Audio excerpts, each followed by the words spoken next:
新北市的副市长邱成远进前才互人指控性骚扰，即马双方和解了后，最近又搁有媒体报讲，伊咧做代理市长的时阵，爱一个查某员工连伊去便所，都爱对伫个身躯边。针对这件代志，这邱成远是否认，也要求市政府主动介入调查。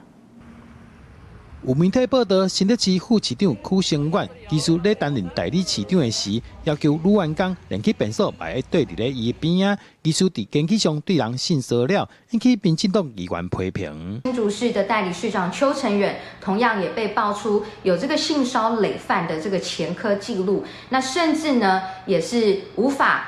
好好的管控自己的情绪管控，时常咆哮或是霸凌这基层公务员。邱成远本人出面回应，讲相关的报道拢是不实指控，对家己甲市府的名誉造成真大的伤害，也要求市府赶紧介入调查。对于报道引述相关说法，皆为子虚乌有，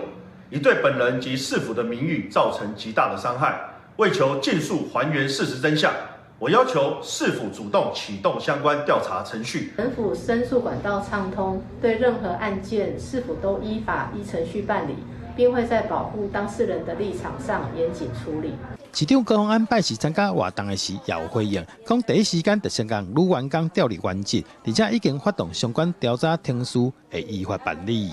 立刻也依据当事人的意愿，并且依据相关的法规，那将这个当事人呢，以这个工作重新分配的方式来进行了最适当的处理，主动来成立这个厘清的小组。那这个部分也都在法规上都是有规定，我们相关该怎么做就怎么做。新北市府指出，对任何案件拢会依法办理，而且会徛伫保护当事人的立场，谨慎处理。这案件到底敢有牵涉到性骚扰，也会进一步调查厘清。记者杜君豪，新北报道。